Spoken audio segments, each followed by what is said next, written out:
Hello chess fans, this is Rick from Chess to Progress with number 7 in the series Composition. I found 3 nice endgame compositions for you. Let's have a look at the first one. This was composed by O. Duras and published in 1901. It's white to play and win in this position. That looks not easy at first sight because we are a lot of pawns down. We are 4 pawns down in this endgame, and of course this pawn looks very threatening. How can we stop that pawn? Well, we can't, and we're not going to try to. If you want to look for the solution yourself, please do so. I'll give the solution now.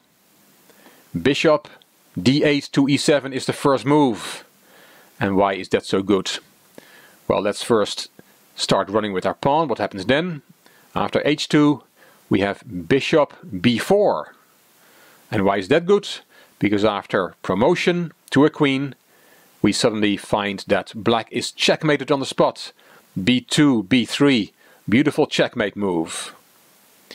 Okay, so that is the threat after bishop e7, bishop b4 and then b3. So we cannot start running with this pawn.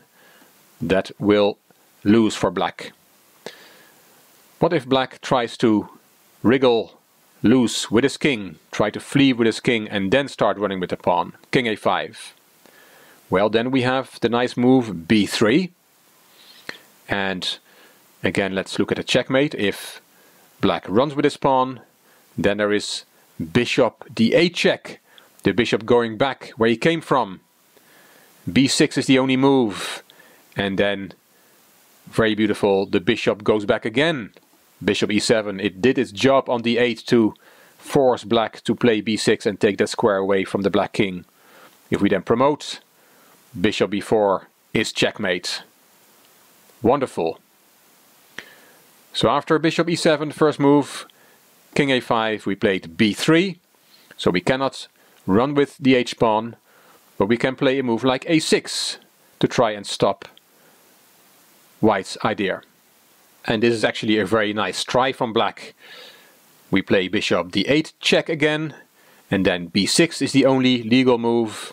But now going back with the bishop to e7, like in that previous variation, does not work, because now black has a takes b5 check and wins. There is no checkmate for white. So after bishop d8 check and b6, white has to come up with something else. And he has something else. He has the move b4 check here. And the king goes to a4. That's the only legal move. And then white wins with b takes a6. And it's the white pawn that will run to queen. If you now try to run with your own pawn with black, then white wins with a7, h1 queen, and a8 queen is checkmate. So after b takes a6, we cannot run with the h-pawn, but if we play something like king a3 to escape the checkmate, then a7, h2, a8 queen check, king b2, and queen takes e4, and that controls the h-pawn and all the other pawns, and white has an easily winning position here. Beautiful construction from O. Duras, all starting with the only move that wins for white, bishop d8 to e7, and I showed you all the key variations. Hope you enjoyed it. Let's go to the second one. What about this position from J. Brenev, published in 1934?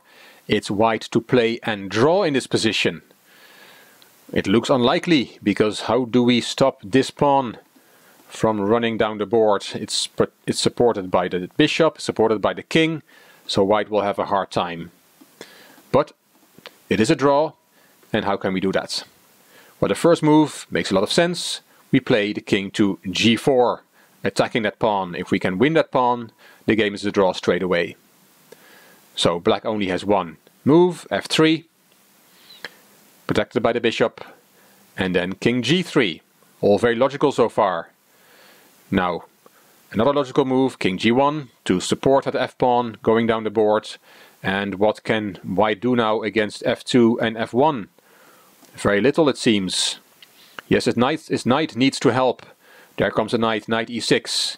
And of course you can't take the knight, because then your pawn is lost. And with only a bishop you cannot checkmate the white king. So after knight e6, black plays f2 as planned. And now beautiful move. Knight e6 to f4. The threat is now to play knight h3, which would fork king and pawn, which means that pawn would get lost. So black has to promote, which he was intending to do anyway. And now what? f1 queen. We play knight h3 check anyway. It's check. And of course you cannot take the knight because then the king takes. And that is a draw, with only a bishop left on the board. So the only other move is king in the corner, king h1. And now what? Well, now we have knight f2 check. And again you cannot take because then the king takes back and we have a draw. So the only other move left is king g1. And then we go back, knight h3 check, king h1, knight f2 check. We can go on forever. If the queen takes, the king takes back. And white has his draw. Quite amazing that after promotion from black and knight h3 check, this position turns out to be a draw. This is the third and last one. White to play and draw again. Material is equal, but this knight is trapped in the corner. Cannot go to b6, cannot go to c7, and that is the whole trick in this position. That is what this position is about. So how can white rescue a draw here? How can he rescue his knight? His first move here is a logical one, king d5.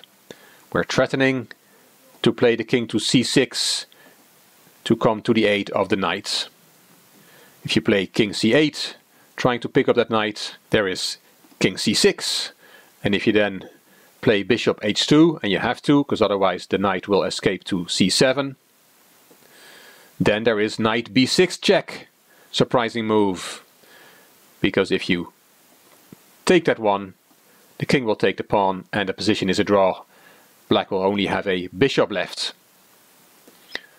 So after king d5, you can also try bishop h2. But then there is king c6 with a draw. The black bishop cannot protect b6 and c7 simultaneously, so this will give white his draw. So after king d5, we looked at king c8, we looked at bishop h2. Let's look at king d7, trying to keep the white king out. Well, then white plays a4 with the threat of a5. Let's look at a variation where that happens. Let's just make a move, bishop f2, then we have a5. And black has nothing to do, bishop g1 back for example. Then we have again knight b6 check.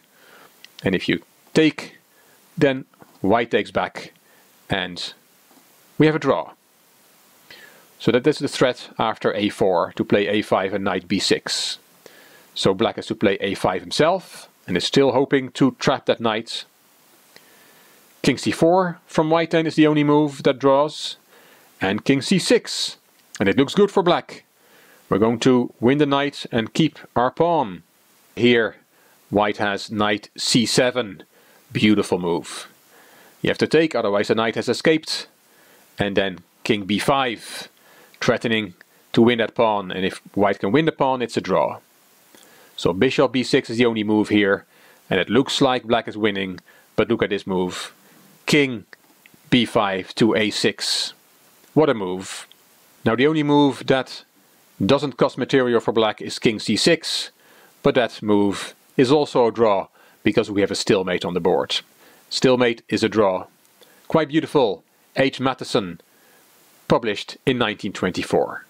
Hope you enjoyed these 3 endgame compositions. If you did, please give the video a thumbs up. Please subscribe to the Chess to Progress channel. Please leave a comment. And if you liked the video, it would be great if you could share it on social media. You also may want to check out my main channel, Chess to Impress. This is Rick for Chess to Progress. Thank you for watching.